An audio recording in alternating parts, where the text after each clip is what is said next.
Mm-mm. Saya mungkin sedikit saja introduction. Assalamualaikum warahmatullahi wabarakatuh. Selamat sore semuanya, teman-teman media. Terima kasih sudah berkenan join dalam bincang sore kita hari ini dengan topik PPDB 2020. Untuk mempersingkat waktu, saya akan mengundang Bu Katrina untuk menyampaikan penjelasan paparan beliau terkait dengan pengaturan PPDB. Ibu, kami persilakan. Selamat sore, Assalamualaikum warahmatullahi wabarakatuh. Salam sejahtera untuk kita semua. Terima kasih Bu Evi, yang terhormat Pak Hamid dan teman-teman wartawan semua. Pada kesempatan ini, sesuai dengan yang disampaikan Bu Evi, saya akan menyampaikan mengenai pelaksanaan PPDB ya pada masa COVID, dan sebagaimana kita ketahui PPDB dengan Permendikbud 44 2019 yang ditindaklanjuti adanya kebijakan pendidikan dalam masa COVID ini, telah keluar surat edaran Menteri nomor 4 tahun 2020 dan juga tindak lanjutnya dengan surat edaran Pak Sekjen tahun 15 tahun 2020, dan saat ini juga kami sedang memfinalisasi satu surat edaran yang terkait dengan bantuan teknis dalam pelaksanaan PPDB khususnya terkait dengan sistem online. Nah, prinsipnya bahwa pertama pelaksanaan PPDB sesuai dengan Permendikbud dan 2 SE tersebut ya, kita minta dalam pelaksanaan COVID ini dilaksanakan secara daring. Ya, karena memang pada prinsipnya pelaksanaan PPDB secara daring itu sudah kita minta atau dilaksanakan mulai tahun 2017 dengan Permendikbud PPDB yang pertama nomor 17 tahun 2017. Jadi kalau pemerintah daerah sudah melaksanakan PPDB secara daring, seharusnya tidak masalah pada masa COVID ini. Yang kedua yang mungkin menjadi masalah ketika metode luring atau yang kehadiran langsung yang berada di sekolah ya, karena daerah remote area maupun mungkin ada beberapa hal yang tidak memungkinkan ketidaksiapan daerah untuk melaksanakan daring. Ini mungkin yang menjadi hal yang perlu dipersiapkan lebih lanjut dalam pelaksanaan PPDB tahun ajaran 2020-2021. Ya, tentu saja sesuai dengan yang diperintahkan dari Bapak Presiden ya dan tim gugus COVID-nya sendiri, bahwa pelaksanaan jika memang tidak dapat dihindari adanya pelaksanaan yang harus melakukan pertemuan langsung, maka untuk metode luring tetap harus memperhatikan protokol kesehatan. Ya, protokol kesehatan kita tahu penyediaan masker itu penting, atau yang disiapkan oleh sekolah maupun oleh peserta didik yang bersangkutan. Yang kedua, menjaga jarak, lalu menyiapkan hand sanitizer ya, dan tidak melakukan kerumunan. Oleh karena itu dalam metode luring yang kami harapkan adalah kesiapan pemerintah daerah untuk jauh-jauh hari menyampaikan pelaksanaan PPDB-nya dilaksanakan secara luring, sehingga juga membagi waktu ya, sehingga tidak terjadi kerumunan yang mungkin lebih mempersulit pengaturan menjaga jarak, karena ini akan tergantung dari space yang ada ya, lahan atau ruang yang ada, seberapa luas pendaftaran itu bisa dilakukan di masing-masing sekolah. Ini sangat penting ya. Jadi kalau sekolahnya luas mungkin kerumunannya bisa agak banyak ya, tapi kalau sekolahnya sendiri tidak luas, nah ini yang masing-masing dinas itu yang harus mengawal bagaimana metode pelaksanaan luring itu dapat berjalan sesuai dengan protokol kesehatan. Nah, lalu dalam pelaksanaan PPDB ini ya, kita ketahui ada 4 jalur ya, zonasi, lalu jalur perpindahan orang tua, afirmasi, dan jalur prestasi. Nah, oleh karena itu, ya, walaupun dari jalur prestasi adalah sisa kuota, jadi prinsipnya ini tidak wajib ada. Jadi, ya, memang benar-benar sisa kuota dari kuota jalur zonasi, kuota jalur afirmasi, dan kuota dari jalur perpindahan orang tua. Nah, oleh karena itu, tentu saja bagaimana mekanisme jalur prestasi dilihat dari nilai kelulusan yang kita atur, dari nilai kelulusan atau nilai ijazah yang merupakan akumulasi dari nilai rata-rata dari nilai akumulasi, nilai raport 5 semester, atau menggunakan ujian kelulusan yang secara daring. Jadi memang masih dimungkinkan melakukan ujian kenaikan kelas maupun kelulusan asal dilakukan secara daring. Ya, lalu juga dengan prestasi di bidang akademik dan non-akademik. Nah, ini yang masih dimungkinkan. Oleh karena itu yang yang perlu kita persiapkan dalam menentukan 4 metode ini terkait bagaimana pelaksanaan yang agak sulit itu di pelaksanaan metode secara luring tadi, ya. Karena yang untuk jalur afirmasi pun itu dimungkinkan juga dari luar zonasi. Nah, ini yang kita memang yang harus diperhatikan, apalagi kalau dari luar zonasi itu sampai lintas provinsi ya untuk SMA misalkan ya. Nah, itu juga yang perlu diperhatikan karena nanti kebijakan masa COVID ini dengan rencana adanya beberapa daerah yang tidak lagi perpanjangan PSBB ya dan daerah lain belum, tentu saja ini yang bisa menjadi satu tantangan ya dalam pelaksanaan PPDB dengan metode luring. Mungkin poin-poin itu yang perlu saya sampaikan, Bu Evi, ya nanti dalam diskusi nanti mungkin ada ruang tanya jawab yang bisa kita eksplor lagi. Terima kasih. Assalamualaikum warahmatullahi wabarakatuh. Waalaikumsalam warahmatullahi wabarakatuh. Terima kasih Bu Katrina, Bu Staf Ahli Bidang Regulasi Kemdikbud. Teman-teman, sebelum kita menginjak ke Q&A, nanti tentunya akan kita punya kesempatan untuk berdiskusi dengan Bu Katrina dan Pak Hamid. Kami izin selanjutnya untuk mengundang Pak Hamid, Pak Dirjen PAUD Dasmen, untuk menyampaikan penjelasan sore hari ini. Silakan Bapak. Baik, terima kasih. Assalamualaikum warahmatullahi wabarakatuh. Bu Evi, selaku tuan rumah, Bu Katarina, yang selama ini selalu mengawal masalah PPDB, dan teman-teman semuanya dari Biro, dari Kemdikbud, dan semua wartawan yang hadir pada saat ini. Saya hanya ingin melengkapi apa yang disampaikan oleh Bu Katarina. Baik, saya share ini, Mas sekalian, ada beberapa hal.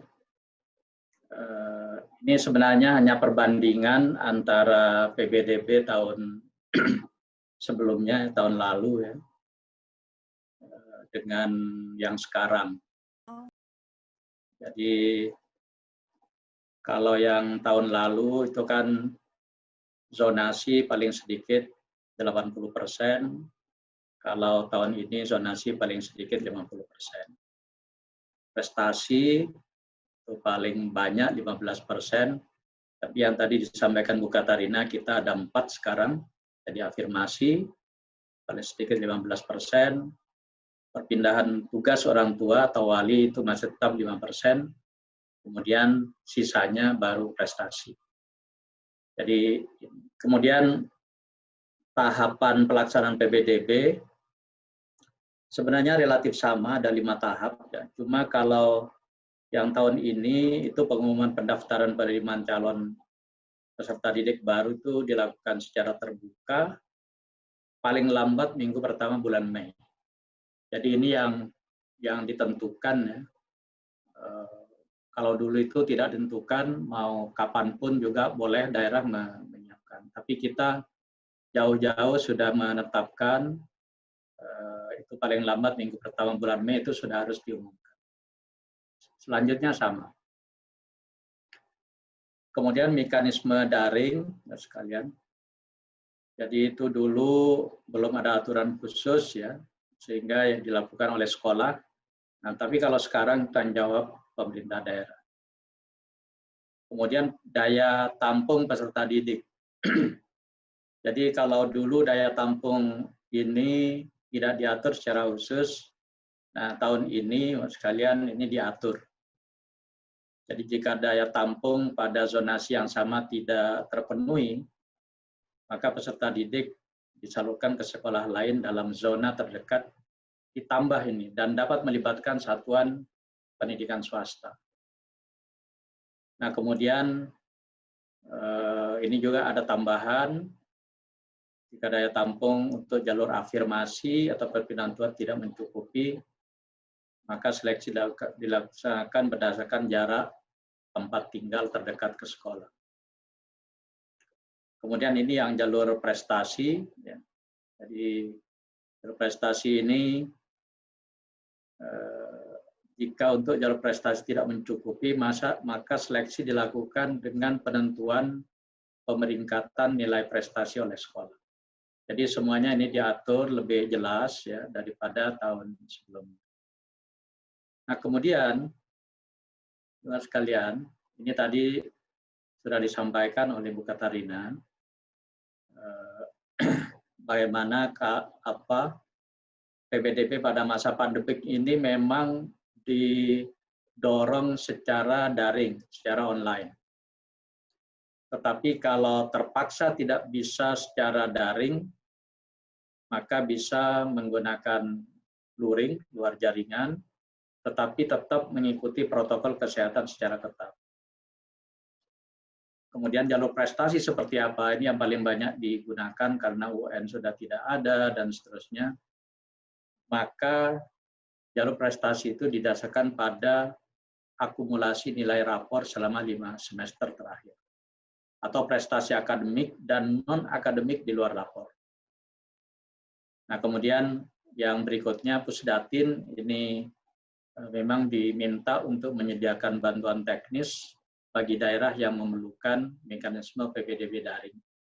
Nah, untuk sementara ini yang dilayani ini fokus ke kabupaten kota, jadi SD dan SMP. Karena yang provinsi ini relatif sudah online ya, sudah daring selama ini. Nah sekarang mas sekalian, sebenarnya berapa sih kira-kira jumlah siswa dan daya tampung PPDB tahun pelajaran tahun ini? Jadi kalau PAUD tahun ini itu kira-kira yang sudah pindah ke SD itu sekitar 2,3 juta. Jadi kemungkinan PAUD ini estimasinya itu 2,3 lebih, kira-kira seperti itu.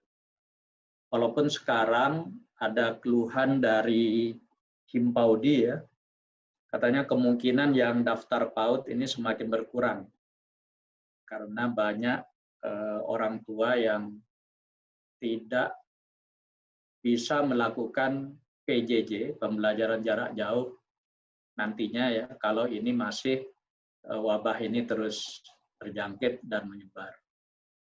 Kemudian SD, SD ini yang lulus sekitar 4,1 juta ya.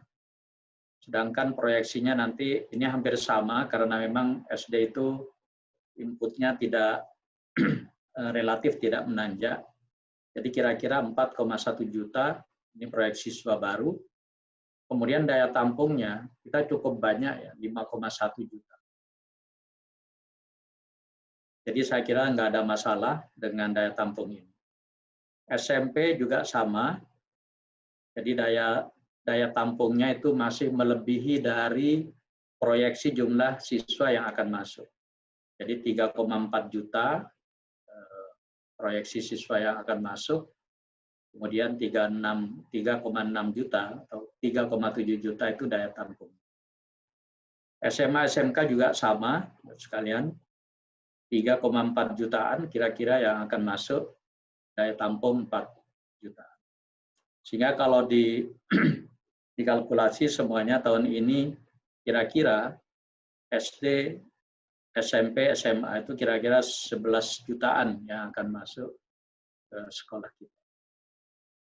Nah sekarang ya sekalian, ini data yang kami himpun dari tim perwalian yang kami siapkan di setiap daerah.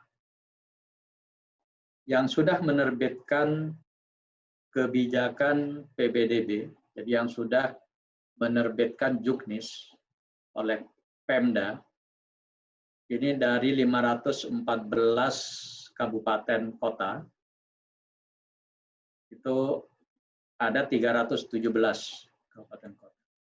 197 kami masih terus menunggu, dan ini umumnya berada di Indonesia Timur, yang kami tetap terus tunggu sampai pertengahan bulan Juni kira-kira. Kemudian yang bisa melaksanakan PPDB secara daring, secara online, ini juga tidak sampai separuhnya ya, 221 kabupaten kota. Selebihnya ini masih daring. Masih luar jaringan ya. Luar jaringan, tetapi ada 197 yang kami masih tunggu, itu apakah daring atau luring. Kemudian ada 177 kabupaten kota ini yang dibantu sistem PBDB daringnya itu oleh Pusdatin. Jadi cukup banyak yang kita bantu. Nah ini kalau tingkat provinsi untuk SMA SMK, 14 provinsi semuanya sudah PBDB secara daring. 19 provinsi ini PBDB campuran, daring dan luring. Ada satu provinsi yang belum melaporkan sampai sekarang, yaitu Papua. Jadi ini hasil rakor kira-kira 3 minggu yang lalu. Ini adalah daftar provinsinya, mana yang full online atau full daring, mana yang campuran, sedangkan yang masih belum melapor ini masih Papua. Saya kira ini tambahan dari saya. Terima kasih. Mungkin kami persilakan nanti melalui Bu Evi untuk bisa tanya jawab.